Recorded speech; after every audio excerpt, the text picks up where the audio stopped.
warahmatullahi wabarakatuh. Jamaah subuh yang dirahmati Allah, insya Allah yang akan membawakan ceramah subuh pada kesempatan subuh hari ini adalah Bapak Al-Ustaz Prof. Dr. Haji Mir Alam Bendut MAG. Kepada beliau dengan hormat kami persilahkan. Sekian dari kami. Wassalamualaikum warahmatullahi wabarakatuh. Assalamualaikum warahmatullahi wabarakatuh.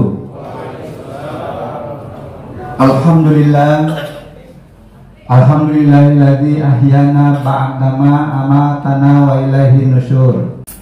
Hadirin sidang jamaah subuh yang insya Allah dimuliakan Allah, puji dan syukur senantiasa kita panjatkan kepada Allah, Tuhan yang menggenggam jiwa manusia pada saat mati dan tidurnya, dilepaskan sebagian yang masih dikehendaki sampai batas waktu yang tidak ada yang tahu bagaimana caranya dan di mana.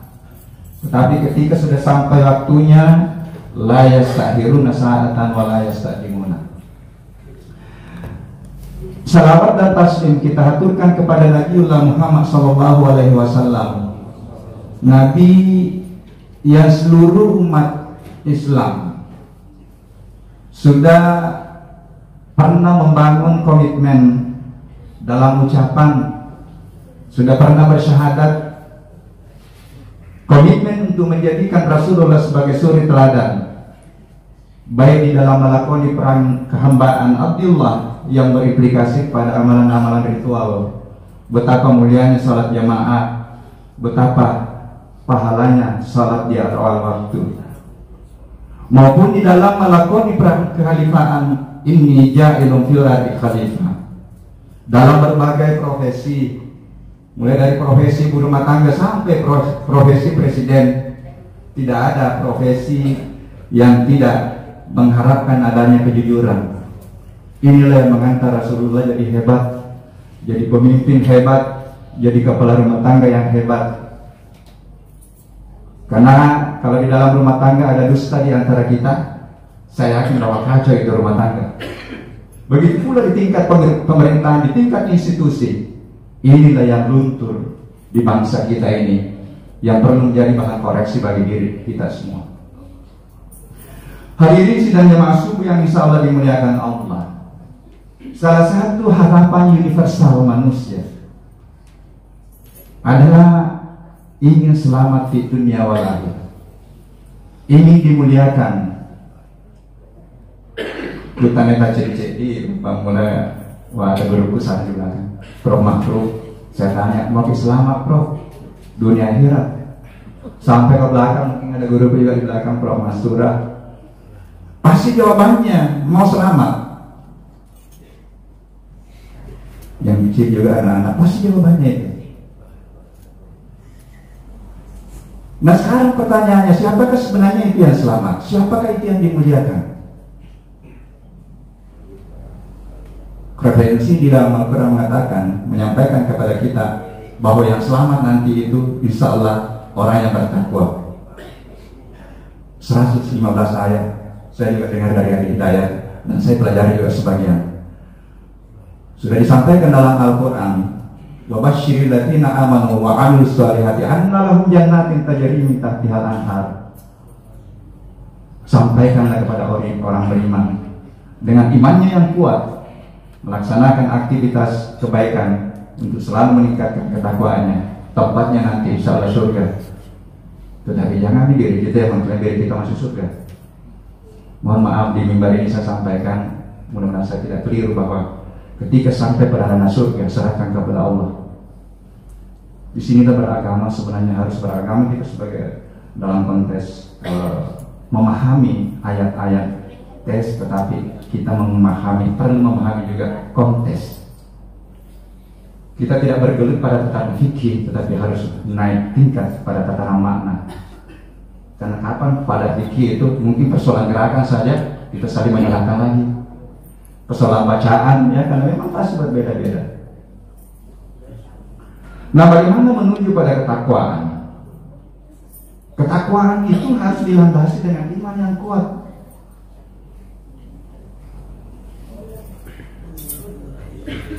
iman pun bertingkat-tingkat. Nah, iman yang kuat harus didasari dengan pemahaman yang mendalam minimal 3 aspek menurut saya. Yang pertama, pemahaman yang mendalam tentang siapa sih diri kita sebenarnya. Untuk apa kita diciptakan? Diri baik dalam dimensi fisik maupun dimensi spiritual. Yang kedua adalah pemahaman yang mendalam siapa di luar diri kita. Air, ada tanaman, ada udara. Yang ketiga adalah pemahaman yang mendalam tentang siapa sih sebenarnya Tuhan yang kita sembah. Tetapi pemahaman yang mendalam dari 2 tadi, ayat-ayat kauniyah, insya Allah kita akan tahu diri dan kita akan tahu paham akan diri kita nanti dan paham akan Tuhan kita. Wa man arafa nafsahu faqad arafa rabbahu. Nah, sekarang pertanyaannya sebenarnya siapa sih yang paham? Apa yang paham di dalam diri kita? Tadi Bapak Hakim apa lupa Pak? Ini sekarang yang Bapak Hakim membuktikan bahwa yang paham sebenarnya adalah kalbum. Ini yang harus kita menggeser nanti cara pendekatan kita dalam proses pembelajaran. Sekarang sudah ditemukan bahwa di kalbu atau jantung itu ditemukan ada kurang lebih 20.000 sambungan neuron yang sama dengan yang ada di sini, yang dilihat di sini. Saya kira ini betul, karena Al-Quran sudah mengatakan yang paham adalah kalbumu. Yang tadi itu luar biasa ancamannya itu. Kita punya kalbu tetapi tidak memahami ayat-ayat kauniyah dan kauliyah. Kita punya penglihatan tapi tidak digunakan untuk bagaimana mempelajari ayat-ayat kauliyah dan kauniyah. Kita punya pendengaran, nah itu luar biasa. Ulaika kal an'am, bisa sama dengan binatang, balhum adwalum.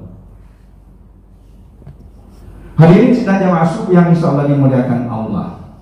Nah, referensi untuk memahami secara mendalam dari 3 aspek tadi, mohon maaf, referensi utamanya adalah Al-Quran. Referensi utamanya adalah Al-Quran. Kenapa? Puncak ketauhidan adalah itulah inti dari beragama dan bermuamalah. Jadi ilmu itu sebenarnya, apakah ilmu yang berasal dari ayat-ayat kauniyah yang berkembang menjadi ekonomi, menjadi pertanian, menjadi peternakan, itu adalah jalan untuk bagaimana mentauhidkan Allah, bagaimana mengenal Allah, dan bagaimana kita mendekat kepada Allah.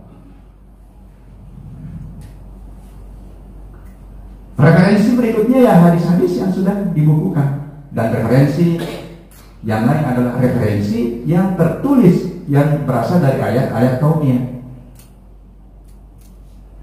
Jadi ilmu hukum itu adalah referensi untuk lebih mengenal dan lebih mendekatkan diri kepada Tuhan. Bahkan ketika ilmu hukum itu diterapkan nanti, Allah sudah memberikan gambaran penegak hukum yang adil dicintai oleh Allah. Innallaha yuhibbul muhsinin. Orang yang bertakwa selalu bersama dengan Allah. Innallaha ma'al muttaqin.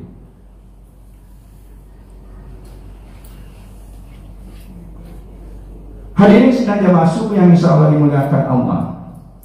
Nah, untuk bagaimana tadi menggunakan referensi, ya disitulah ada pendidikan, ada dakwah, ada lembaga pendidikan. Nah, disinilah mungkin masalahnya. Secara normatif tujuan pendidikan, tujuan pertama adalah mengantar sumber daya manusia untuk bertakwa kepada Allah. Nah, sekarang pertanyaannya, gejala yang kita saksikan di akhir-akhir ini,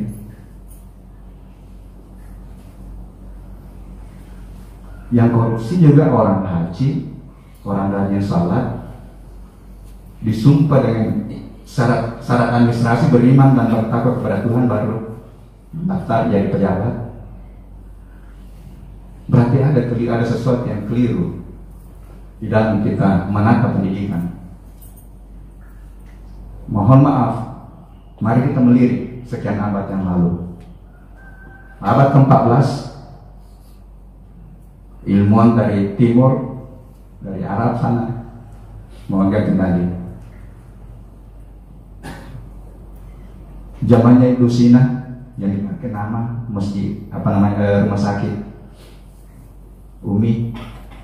Saya kira tidak sekedar diberikan nama, tapi ada harapan di balik nama itu.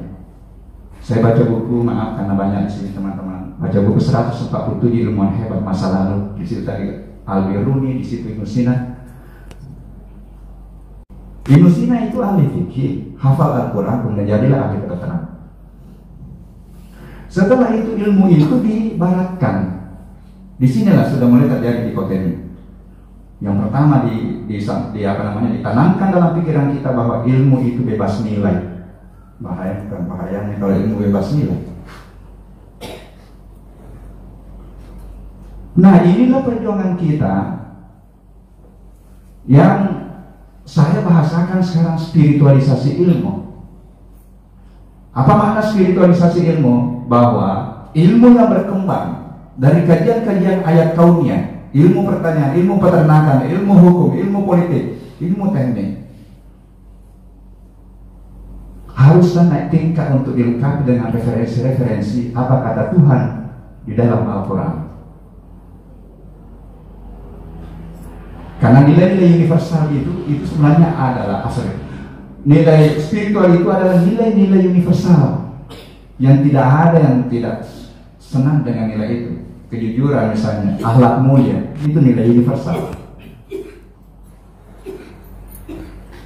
Ini yang terpisahkan oleh Barat. Dianggap aneh kalau ada orang hukum berdiri di sini, mungkin orang pertanian berdiri di mimbar. Padahal mestinya begitu. Apapun ilmu kita adalah perjalanan spiritual untuk mengenal dan mendekat kepada Tuhan. Apapun bidang ilmu kita, kalau ilmu itu benar, makanya yang pertama kita harus lakukan sekarang adalah melakukan rekonstruksi filsafat ilmu yang mendasari pemikiran kita. Apanya dari rekonstruksi? Mulai dari hakikinya ilmu, ontologinya. Minimal saya dalam sudut pandangnya itu. Bahwa sudut pandang ilmu pengetahuan apapun ilmu itu, objek formanya adalah jalan untuk mendekat kepada Tuhan. Ini masih ada sebagian teman-teman yang sangat pesimis, tidak bisa bro. Apalagi katanya kalau masuk kepada aspek epistemologinya. Saya ngomong kebenaran, definisi kebenaran itu kan hanya kesepakatan. Karena kalau kita bergelut ke arah panah rasional empiris saja untuk kita sepakati sebagai suatu kebenaran, itulah yang terjadi. Padahal mendekat kepada Tuhan tidak cukup hanya dengan objektivitas.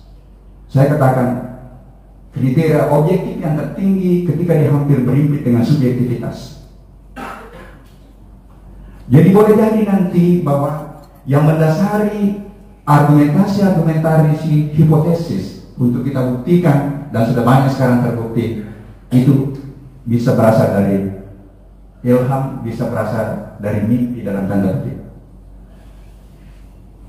bisa berasal dari hikmah ilmu pengetahuan. Sekarang kan sudah banyak faktanya Pak. Ini banyak terjadi di kedokteran ini. Sudah diklaim tinggal 2 bulan umurnya karena dia kanker stadium 4. Terkadang dulang meninggal yang mengklaim tinggal 2 bulan. Dengan mengamalkan sikir-sikir tertentu, dengan mengamalkan bacaan-bacaan tertentu, dengan banyak mengkaji Al-Quran, membaca Al-Quran, tiba-tiba hilang itu penyakit. Berarti ada faktor X ya, yang bisa mendasari suatu fakta. Nah kalau Barat tidak mau terima, biar kita sampaikan begitu, saya tidak percaya itu. Ya meskipun sudah fakta. Nah disinilah kembali tadi bahwa kita harus mencoba bagaimana meningkatkan. Saya bahasakan kebenaran-kebenaran ilmiah yang mengantar kita menjadi profesor, doktor, harus naik tingkat menuju pada kebenaran spiritual. Kebenaran spiritual yang saya maksud tadi itu bisa didasari dengan apa kata Tuhan di dalam ayat kauliyah, dan apa kata Tuhan di ayat-ayat kaumnya. Kita bisa jadi hebat, Pak, kalau konsep itu bisa berjalan, karena spiritualisasi itu bisa juga terwujud melalui kearifan lokal. Ini sudah luntur semua.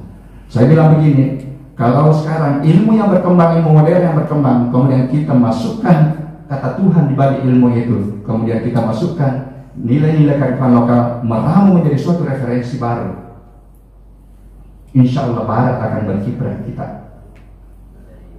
Cuma terkadang memang seakan-akan tidak berani kita 4.0, semua tak pola ke sana. Jepang pintar, dia munculkan 5.0 dengan humanitas, tapi damai kehidupan di Jepang dengan humanity. Sehingga saya katakan humanity harus dibungkus dengan spirituality. Ada tulisan saya itu, bangun Indonesia dengan spiritualitas. Bahkan saya katakan, kembalikan kita Indonesia dengan spiritualitas. Masuk akal enggak? Sejarah membuktikan bambu runcing bisa mengalahkan senjata yang hebat dengan teriakan Allahu Akbar, dengan keyakinan yang kuat bahwa akan turun bantuan dari Allah ketika kita berjuang dengan niat yang tulus. Hadirin sidang jemaah subuh yang insya Allah dimuliakan Allah.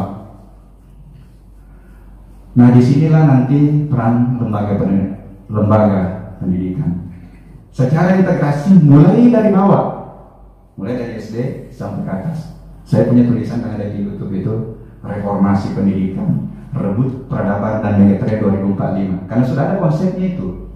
Indonesia mimpi 2045 dia akan merebut peradaban. Saya bilang hanya mimpi kalau betul dia tidak buat blueprint pendidikan secara total mulai dari bawah, dari SD, bahkan terintegrasi dengan pendidikan non formal. Karena terkadang kita pesimis, makanya saya bilang harus kita mempersiapkan sekarang usia 0 sampai 25 tahun yang akan datang.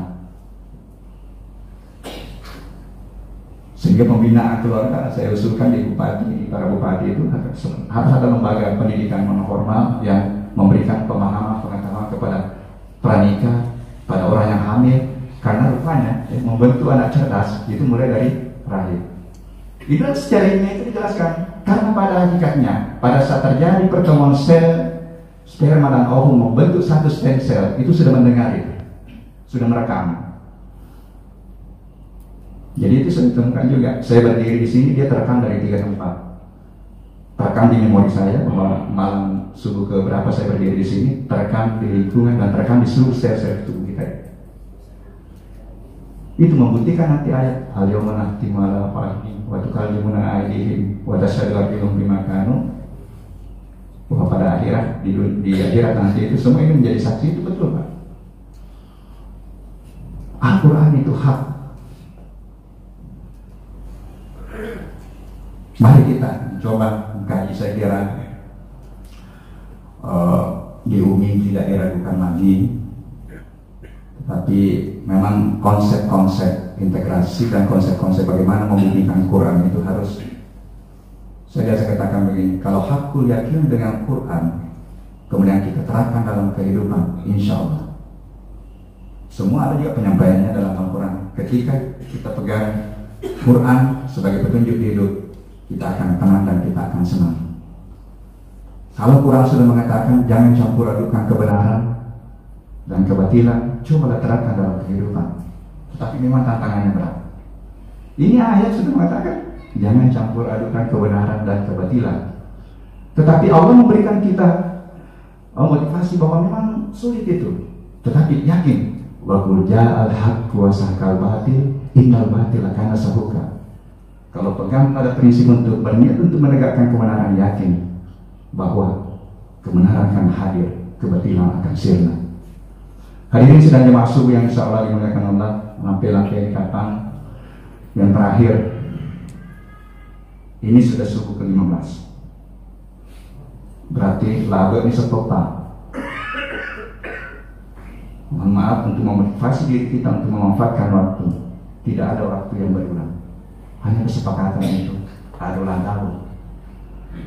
Sehingga seorang ulama sufi namanya Hasan Basri menyampaikan sepotong hadis kursi. Ketika matahari terbit di sebelah timur, matahari itu berteriak, hai umat manusia, aku ini adalah makhluk baru. Ketika aku hadir, manfaatkanlah aku untuk melaksanakan amalan-amalan baik. Karena ketika aku pergi, aku tidak akan kembali lagi sampai dunia ini kiamat. Ada di memang matahari besok itu, tapi lain nih tanggalnya. Masih ada tahun depan, tapi lain tahunnya itu 2022 misalnya depan. Masih ada Ramadan. Kemudian tidak ada yang menjamin dirinya sampai Ramadan tahun depan. Ini motivasi di dalam bagaimana memaknai kehidupan. Motivasi untuk bagaimana meningkatkan ibadah-ibadah kita. Mudah-mudahan Allah memberikan kesempatan sampai akhir Ramadan. Dan ada salah satu malam yang kita harapkan kita terpilih nanti oleh malaikat yang turun untuk menebarkan hikmah. Karena sebenarnya yang turun itu adalah hikmah dari kitab suci. Karena yang tertulis itu sudah lengkap 114 surat yang turun pada saat Rasulullah. Tetapi yang turun ke setiap tahun yang kita perlukan adalah hikmah. Kamasena Allah Ta'ala, baik hikmah dari kajian-kajian kita yang terkait dengan ayat kaumnya maupun hikmah yang kita baca dalam Al-Quran. Dan barang siapa yang mendapatkan itu nanti, yang berhasil mensucikan jiwanya, karena malaikat itu kan roh suci, dia akan mencari orang yang sempat mensucikan dirinya. Dan insya Allah yang mendapatkan nanti itu akan mendapatkan kebaikan yang luar biasa. Yu'til hikmah man yasha wa man yu'tal hikmah faqad utiya khairan katsiran. Ini oleh pamase itu sebenarnya modal besar untuk bagaimana menata hidupnya menjadi orang yang mulia. Saya kira itu mudah-mudahan ada manfaatnya. Mohon maaf atas segala kekurangannya. Wabillahi taufiq wal hidayah. Assalamualaikum warahmatullahi wabarakatuh.